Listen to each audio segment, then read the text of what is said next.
Sun Business, les dirigeants et les entrepreneurs du territoire ont la parole. Clément Lessort. Bonjour à toutes et à tous, je suis ravi de vous accueillir, vous retrouver comme chaque mardi 12h30, tout pile, encore une fois, magnifique Vincent. On va parler avec vous robots, cobots, exosquelettes ou encore ergosquelettes. On va essayer d'en savoir un petit peu plus avec mon invité cette semaine, Pierre-André Foy, bonjour. Bonjour Clément. Vous êtes le CEO et fondateur de Fox Innovation Robots. Alors, Pierre-André Foy, entre principe de réalité et fantasme, pragmatisme d'une démarche scientifique, vous allez nous dire, et résistance culturelle et parfois syndicale, pourquoi est-ce que les robots font encore peur en France aujourd'hui ? Alors, les robots, on est quand même d'une civilisation issue d'une civilisation judéo-chrétienne où le robot est conçu et perçu un petit peu comme une menace, quelque chose qui fait peur. Et avec les traditions syndicales que l'on peut avoir, il y a toujours cette crainte que le robot va supprimer des emplois. Est-ce que c'est vrai ?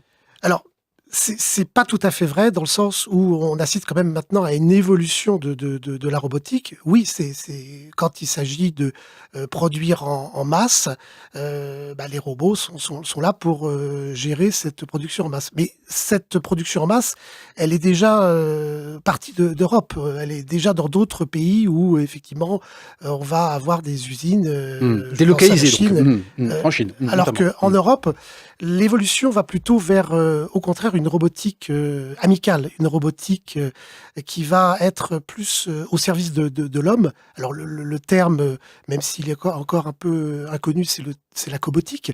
C'est-à-dire que le robot n'est plus là pour supprimer des emplois ou pour rationaliser, mais vraiment pour aider l'opérateur, le salarié, et l'élever dans ce qu'il a de plus intéressant, la valeur ajoutée qu'il peut apporter à la production ou au travail en général. Mais Pierre-André Foy, est-ce que ça veut dire qu'aujourd'hui, on est en train de sortir les robots des cages dans lesquelles on les avait mis ? Alors, pas encore, mais c'est vrai qu'il y a une évolution de l'industrie. On demande tous une voiture avec ses options, sa couleur. Bientôt, on pourra commander des chaussures à façon, avec les lacets et tout ce que l'on peut demander également dans le domaine de l'ameublement, ce qui fait qu'on va demander de plus en plus une flexibilité de la part de la production pour pouvoir sortir des petites séries. Ce qui veut dire qu'il va falloir repenser un petit peu l'industrie de masse pour travailler sur plus de flexibilité. C'est un peu ce qu'on appelle l'industrie du futur, plus compétitive, parce que plus proche des besoins des consommateurs, plus réactive également, plus sûre. On va améliorer les processus, on va faire des interactions entre ces robots et ces opérateurs qui vont être conservés. Donc ça veut dire moins de pénibilité, plus d'accompagnement. Et justement, on va en parler. Vous évoquez justement aussi également la notion de design, on l'évoquera.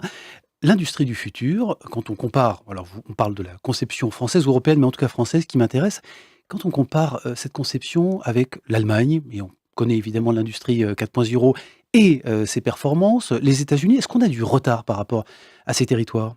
Alors, la dimension sociale en Europe est forte. Eux, ils l'ont déjà bien intégré dans leur process industriel. Est-ce qu'on a du retard en France ?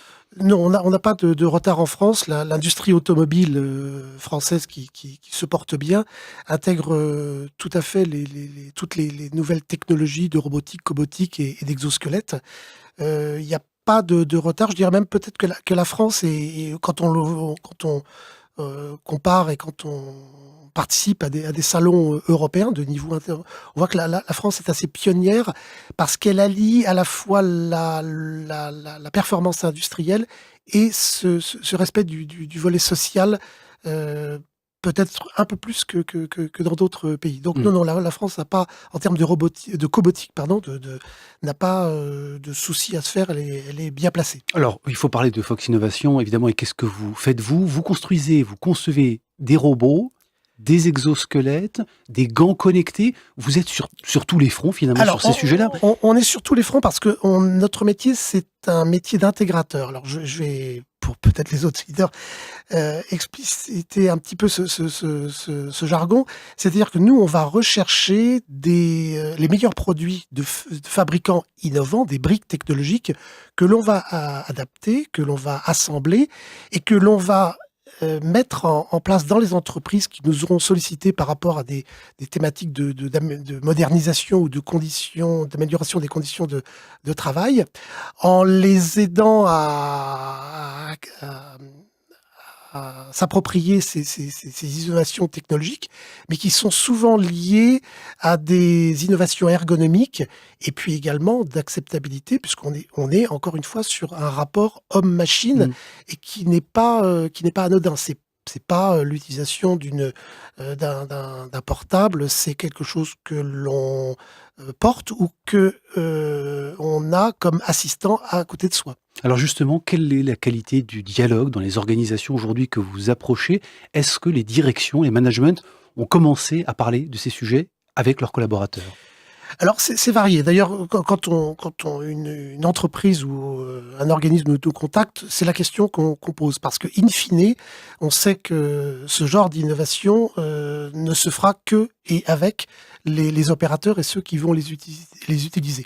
Donc, quelquefois, on a des directions, des managers qui peuvent être tout à fait favorables, qui sont pour l'innovation, mais c'est souvent au niveau du salarié que ça se passe. On ne peut pas faire le bonheur des gens malgré eux, et ça demande beaucoup d'accompagnement, de prise en compte ce que l'on évoquait en préambule, des peurs que on ne soit pas à la hauteur ou que ça se vise peut-être à remplacer ou à déplacer des postes. Donc il y a tout ce travail à faire d'accompagnement, et c'est ça qui est passionnant, c'est que nous, chez Fox Innovation Robot, on allie la connaissance technologique des produits innovants et cette connaissance un peu intime des peurs, des fantasmes, des craintes que des salariés que l'on va aider à lever. Pierre-André Foix, qu'est-ce que vous leur dites, vous, à ces dirigeants quand vous allez les voir? Est-ce que la promesse, c'est de réduire la pénibilité et donc l'attractivité de leur métier? On connaît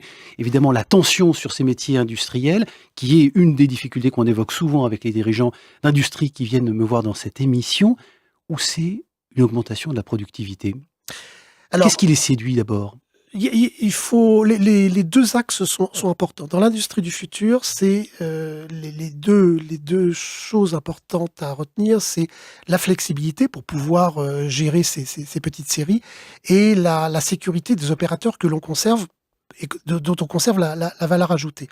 Donc c'est à la fois l'optimisation des flux, hein, pour être plus réactif par rapport aux besoins des consommateurs. C'est quand même les consommateurs qui drivent, enfin qui drainent cette demande d'amélioration de la productivité, mais également de l'amélioration des conditions de travail en général. Parce qu'effectivement, ce matin, j'étais encore avec un dirigeant d'entreprise d'un réseau national qui me disait, nous, on a une problématique de recrutement, c'est-à-dire qu'il faut qu'on conserve ce que l'on a, nos salariés le plus longtemps possible, donc on n'a pas le choix que de les assister. Et puis si on veut attirer des jeunes talents, il faut qu'on leur propose autre chose que de l'industrie ou de la logistique à l'ancienne. Il faut qu'ils voient des outils modernes et surtout qui vont prendre en compte leur état de santé. Alors justement, sur la question des exosquelettes, vous réduisez-vous la charge, vous ramenez notamment le poids sur justement des prises de charge vers le centre de gravité, donc vous réduisez ce qu'on appelle les TMS, troubles musculo-squelettiques.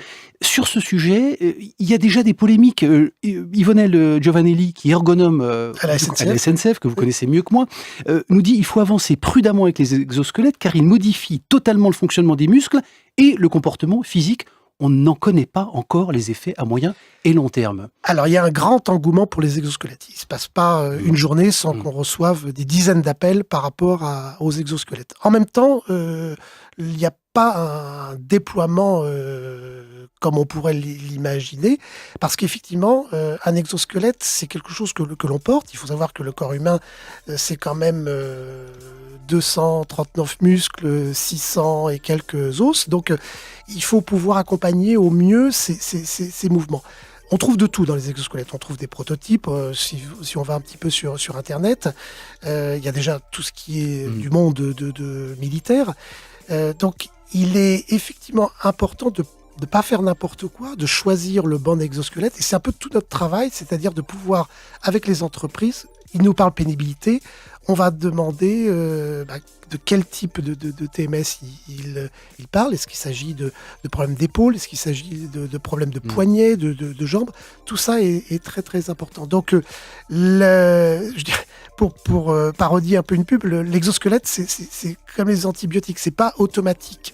C'est génial, on a beaucoup de demandes, mais il faut pouvoir les accompagner au mieux pour que ça assiste vraiment le salarié. Bon, quelques secondes pour terminer, Pierre-André Foix, vous vous engagez, vous, sur des prix compétitifs. Qu'est-ce que ça veut dire? Est-ce que ça coûte cher de s'engager dans une démarche comme celle-ci? Ce sont des investissements importants, je suppose, pour des ROI, des retours sur investissement, qui sont quand même moyen-long terme. Alors, toutes les solutions que l'on propose, on est justement de notre connaissance du monde industriel, on n'est pas sur du fantasme d'exosquelettes ou de super robots hors du marché.